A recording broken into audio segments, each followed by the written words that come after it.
What did we talk about last week in Genesis chapter 4 at the beginning of that chapter?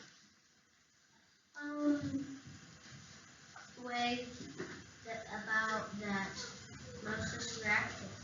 Yeah, we talked about Moses' reaction to the burning bush and his reaction to God's command. In fact, we're going to continue that reaction. In fact, we're going to see here in a little bit tonight where God actually gets angry with Moses.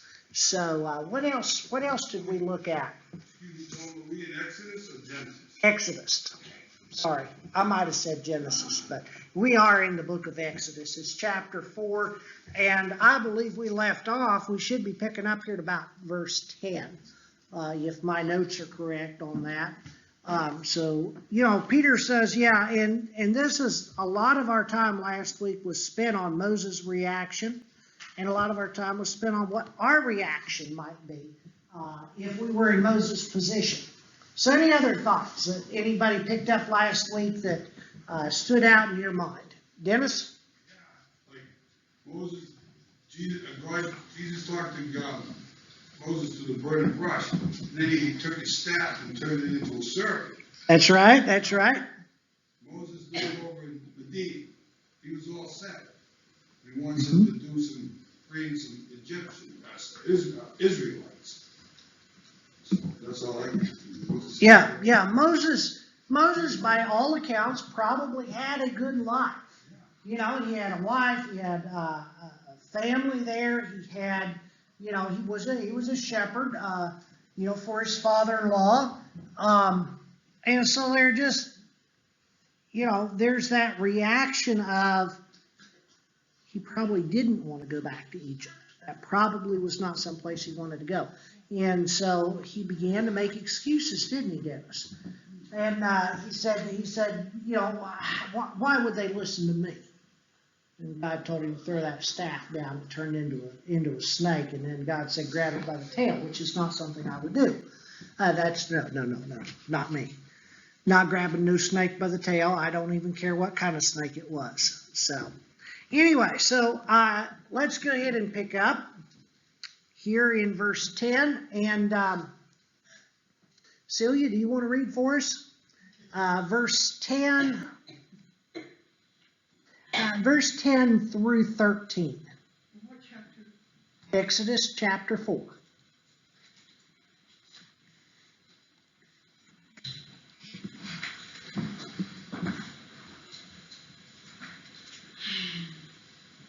But Moses said to the Lord, "Oh, my Lord, I am not eloquent, either in the past or since you have spoken to your servant, but I am slow of speech and of tongue." Then the Lord said to him, "Who has made man? Who makes him mute or deaf or seeing or blind? Is it not I, the Lord? Now, therefore, go, and I will give you your mouth and teach you what you shall speak." But he said, "Oh, my Lord, please send someone else." All right.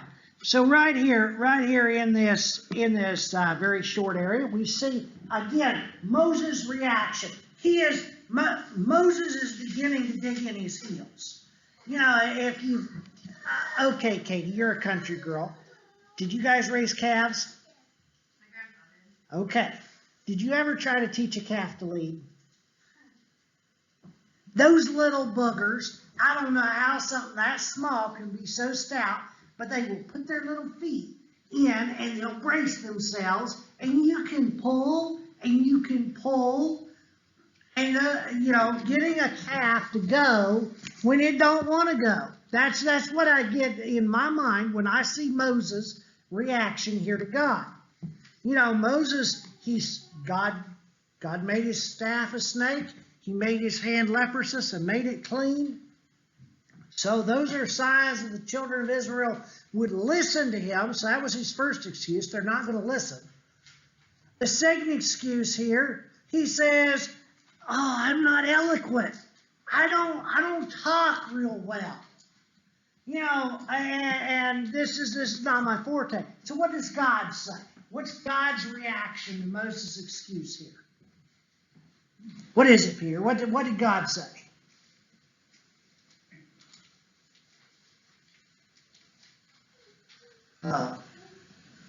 Ruth, what did God say? What's that?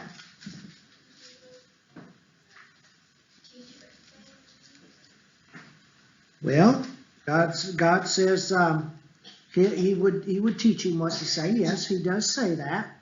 Dennis, what's God say? Really don't worry about what you say, I'll take care of that. You just show up, come, there's a way. Yeah. Here's what I love. God says, who made the way you talk? Okay. That's God's way of taking a situation and flipping it around. Are you saying I didn't do a good job? That's what God is essentially saying. He said, I made the way you talk. I made your tongue. Did I not do a good job? This, that's a connotation here. If Moses said, well, yeah, you made me this way, and so I can't talk, that would be saying God's making a mistake. We know God doesn't make mistakes, right? Now, question, is God ever going to ask you to do something that you can't do? That's right, Wendell, he's not going to. God will never ask us to do something we cannot do. Now, the next question is he going to ask us to do something that we won't do? I think, was it you, Wendell, that brought up last week? Jonah, yes. Yeah, there's a prime example of God asking someone to do something that he didn't want to do. And who won in the end? Who won in the end, God or Jonah? Because we know the fish got a bellyache, so he didn't win.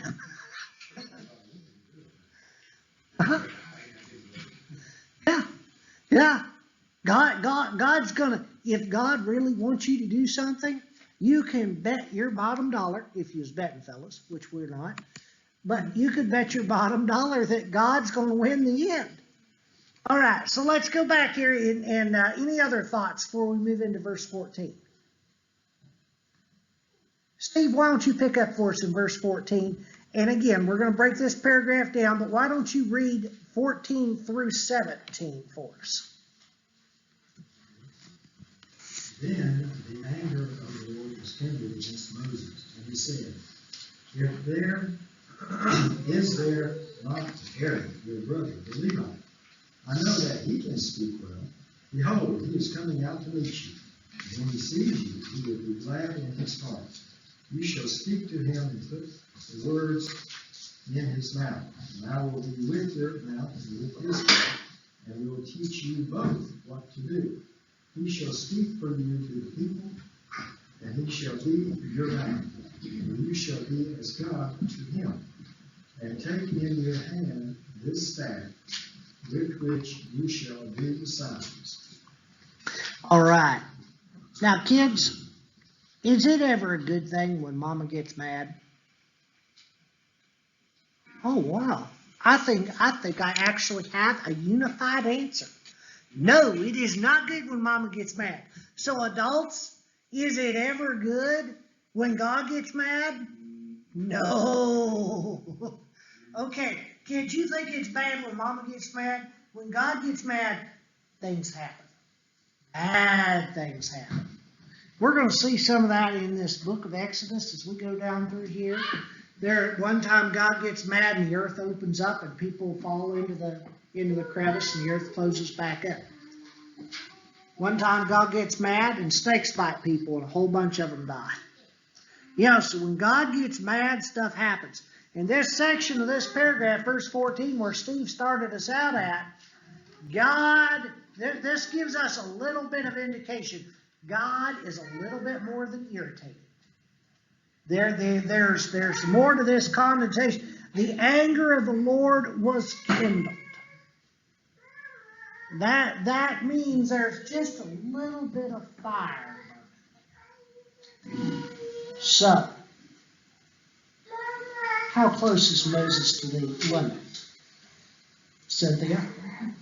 I would say within striking distance. I would say that Moses can feel the heat. That bush may not be burning up, but Moses is about to about to catch fire. So that's just the anger of the Lord is.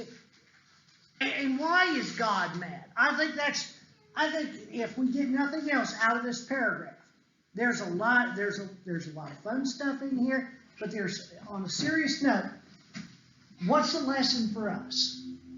Moses isn't trusting him. Moses is not trusting God. Moses is not wanting to. Peter led a song here this evening. What was that song? Trust and obey? Okay, so here's the problem.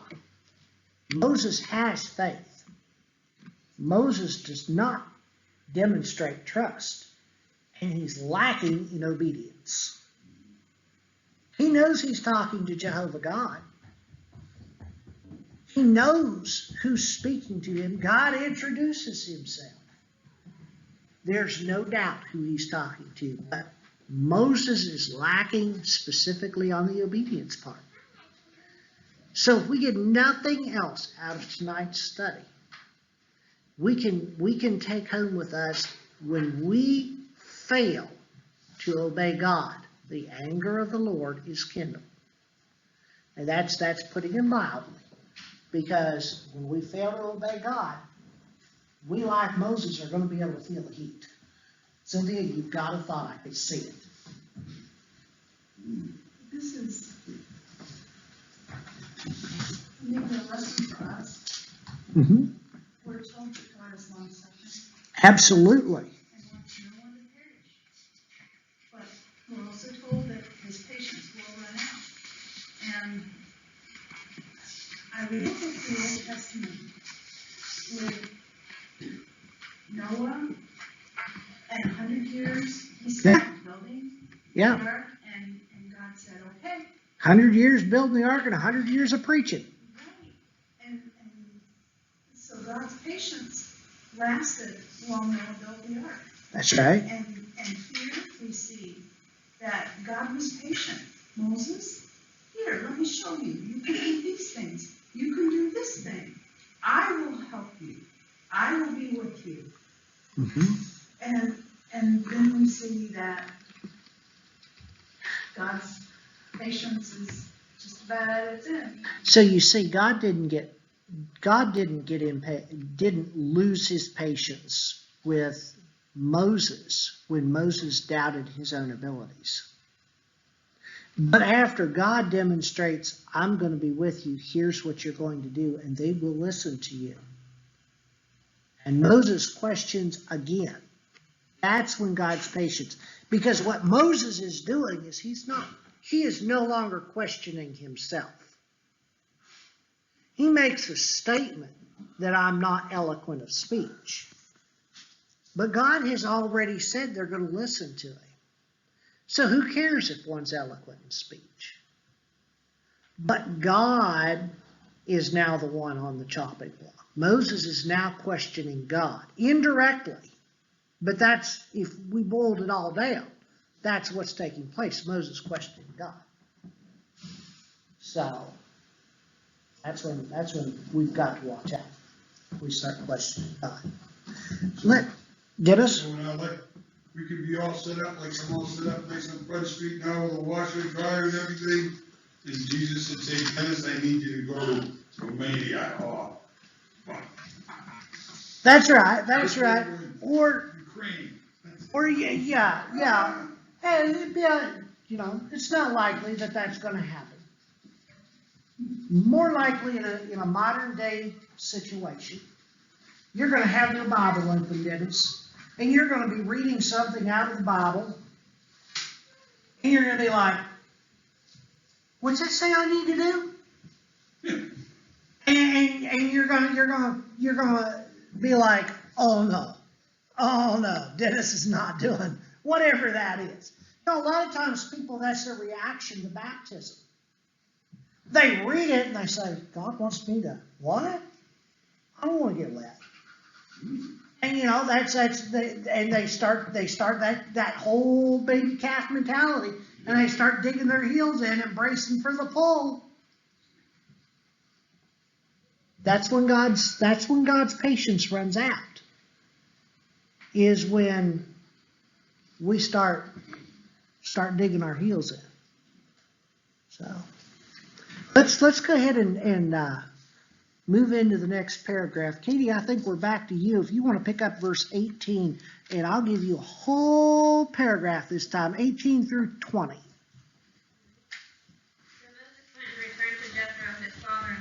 Said to him, please let me go and return to my brethren who are in Egypt, and see whether they are still alive.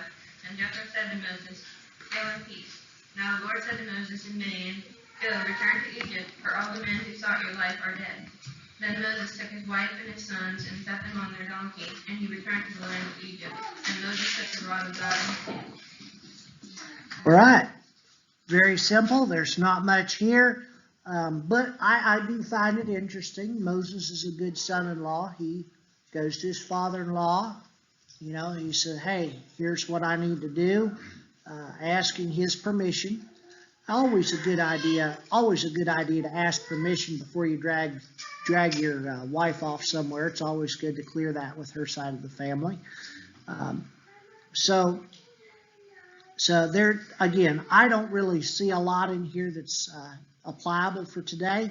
So unless someone has something, let's move into verse 21. Dennis, I think we're back to you. Verse 21 through 23, and there's a paragraph break there. And the Lord said to Moses, when you go back to Egypt, see that you do before Pharaoh all the miracles that I have put in your power. But I will harden his heart, so that he will not let the people go. Then you shall say to Pharaoh, thus says the Lord, Israel is my firstborn son. And I say to you, let my son go, that he may serve me. If you refuse to let him go, behold, I will kill your firstborn son. Okay, so what is God setting the stage for here? He set the stage for Moses to free the Israelites, and then he's going to go stand up to the king, the guy that's eating the lead paint. He whacked him. Yeah, he's mad. going to stand up to Pharaoh. But God is setting the stage. God's going into this, and he's leading Moses into this with kind of this is what's going to happen. You're going to say, let my people go. Pharaoh's not going to let them go. God's going to give Pharaoh the strength to make that decision strong. Okay? It's Pharaoh's decision, but God is going to strengthen his heart, harden his heart, to give him the resolve to stand firm on that decision. I am not going to let my people go. But then what we're looking at here, God's setting the stage for a plague, right? Was this the first plague? How many plagues were there? What's that, Cynthia? 10. And so this is the 10th plague God's setting the stage for. So everything is going to lead up. This is going to be a kind of a plague of all plagues to cap everything off. But God is saying that Israel is his firstborn son. Peter? The fifth plague was that all the doors that didn't have a lamb's blood on it, the firstborns would be killed. That's right. That's right. Every house that did not have lamb's blood on the doorpost at each side of the door and the lintel over the door, all of those houses that did not have the lamb's blood, the firstborn of every animal and every person would be killed. So it's going to be a massive plague. But this is the 10th plague. We'll get into that in a little bit. But I think it's interesting. God knows what's going to go down. Okay? Don't ever think, God knows how things are going to end in Ukraine. We don't. But God already knows. You know, God knows how things are going to end in Egypt. He knows what's going on. God's got a plan. So let's remember that. God, no matter where we are or what we're doing, God's got a plan. And God's gonna make sure that his plan works. Why does his plan work? Any ideas? Anybody have any thoughts why God's plan always works? He's perfect, that's a good point. What else? Ruth, what does God know? Everything. So God is perfect, God knows everything. So if God knows everything, if he's perfect, he knows what he wants the end result to be. Okay? He wants good for the people who obey him. And if God knows everything, then he knows the reaction of every individual who is going to stand in his way. And he knows how to, I'm going to say, overcome, manipulate situations. Not that he ever takes away free will. He doesn't do that. Pharaoh still made the decision to follow the Israelites and made the decision to drown the Red Sea. So, there's that aspect. Yeah, Dennis. He already knew I was gonna go to Mount Ohio and then move to Frenchville, Ohio. He already knew it. God already knew that, or he knew the decision, he knew what would lead you to make decisions. Mm-hmm. Yeah. And, it's like a movie, God wrote the movie, but he didn't make you make the decision to go to Mar, Ohio. He didn't make you make the decision to go to Front Street. No, but we should be vigilant towards people like Pharaoh in our lives. Yes. They're crazy than bed bugs. Yes. We need to flee from them. That's what I'm getting at. Yeah. Pharaoh's not a nice guy. Not a nice guy at all. Any thoughts before we move on? Hey, Wendell, why don't you pick up in verse 24 and read 24 through 26.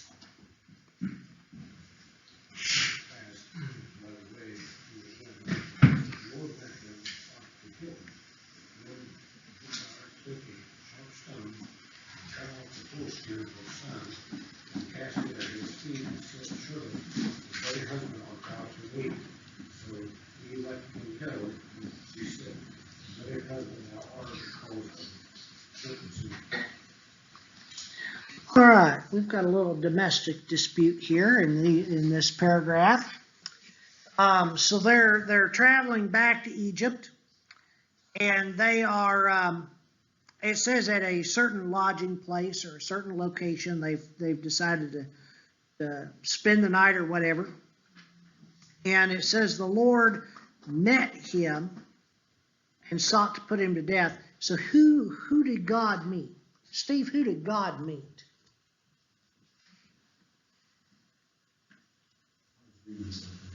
Uh-oh. I caught you not paying attention in class. All right. Anybody? Who did God meet? Verse 24.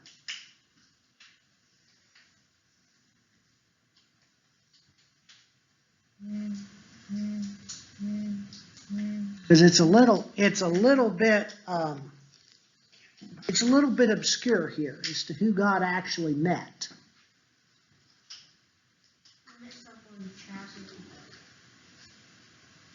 We know here is Moses' wife is Zipporah.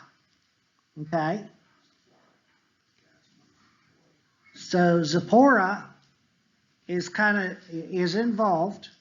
She took a flint and cut off her son's foreskin and touched Moses' feet. Now I've got a footnote here.